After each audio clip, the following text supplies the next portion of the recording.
ഈശോയിൽ പ്രിയപ്പെട്ടവരെ, അഞ്ചപ്പത്തിലേക്ക് സ്വാഗതം. 2 കൊരിന്തോസ് 5:21. അവനിൽ നാം എല്ലാവരും ദൈവത്തിന്റെ നീതിയാകേണ്ടതിന് പാപമറിയാത്തവനെ ദൈവം നമുക്ക് വേണ്ടി പാപമാക്കി മാറ്റി. ലേവ്യ പുസ്തകത്തിൽ ഈശോയെ നമ്മൾ കണ്ടെത്തുകയാണ്. വിവിധങ്ങളായ ബലികളെക്കുറിച്ച് പറയുമ്പോൾ ഈ ബലികളെല്ലാം വിരൽ ചൂണ്ടുന്നത് ഒരേ ഒരു വ്യക്തിയിലേക്കാണ്. ലേവ്യ പുസ്തകം 3, 4, 5 അധ്യായങ്ങളിൽ പ്രായശ്ചിത്ത ബലിയെക്കുറിച്ചും പാപപരിഹാര ബലിയെക്കുറിച്ചും സമാധാന ബലിയെക്കുറിച്ചുമുള്ള വിവരണങ്ങൾ വായിക്കുമ്പോൾ നമുക്ക് വേണ്ടി പാപമായി മാറിയ, നമ്മുടെ രക്ഷയ്ക്ക് വേണ്ടി സ്വർഗം വിട്ടിറങ്ങിയ ഈ ബലികളുടെ എല്ലാം പ്രതീകാത്മകതയുടെ ആഴത്തിൽ യാഥാർത്ഥ്യമായി മാറുന്ന യേശുവിനെ കണ്ടെത്താൻ സാധിക്കുമ്പോൾ പഴയ നിയമ വായന നമുക്ക് ഏറെ അനുഭവമുള്ളതായി മാറും.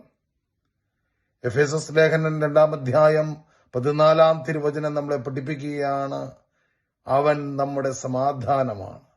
യേശുക്രിസ്തു നമ്മുടെ സമാധാനമാണ്.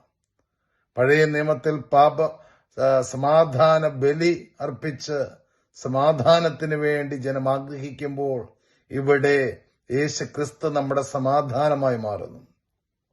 1 യോഹന്നാൻ 2 അധ്യായം 2 തിരുവചനം നമ്മളെ പഠിപ്പിക്കുകയാണ്. അവൻ നമ്മുടെ പാപങ്ങൾക്ക് പരിഹാര ബലിയാണ്.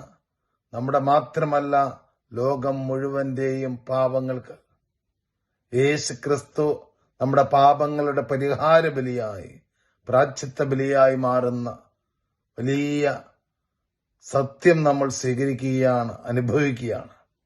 പ്രിയപ്പെട്ടവരെ, ദഹനബലി യേശുക്രിസ്തുവിന്റെ സ്വഭാവത്തെക്കുറിച്ചും യേശുക്രിസ്തുവിന്റെ സമഗ്രതയെക്കുറിച്ചും യേശുക്രിസ്തുവിന് നമ്മോടുള്ള വലിയ കാരുണ്യത്തെക്കുറിച്ചും ദൈവപിതാവുമായിട്ടുള്ള നമ്മുടെ ബന്ധത്തെക്കുറിച്ചും സമർപ്പണത്തെക്കുറിച്ചും വിവരിക്കുന്നുവെങ്കിൽ, പാപപരിഹാര ബലിയിൽ മനുഷ്യന് വേണ്ടി പാപമായി അവന്റെ അകൃത്യങ്ങൾക്ക് വേണ്ടി മുറിവേൽപ്പിക്കപ്പെടുന്ന, അവന്റെ തകർച്ചകൾക്ക് വേണ്ടി മുറിവേൽപ്പിക്കപ്പെടുന്ന ദൈവത്തെ നമ്മൾ കണ്ടെത്തുകയാണ്. സാരാംശം ഇതാണ്: യേശു നമ്മുടെ എല്ലാമാണ്. അവൻ നമ്മുടെ പാപപരിഹാര ബലിയാണ്. അവൻ നമ്മുടെ സമാധാനമാണ്. അവൻ നമ്മുടെ സൗഖ്യമാണ്. അവൻ നമ്മുടെ ജീവനാണ്.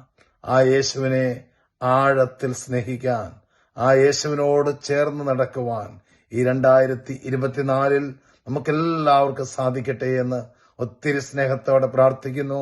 അഞ്ചപ്പത്തിന് വേണ്ടി നിങ്ങൾ പ്രാർത്ഥിക്കണം. അഞ്ചപ്പം നിങ്ങൾ പങ്കുവയ്ക്കണം. ഹല്ലേലൂയ.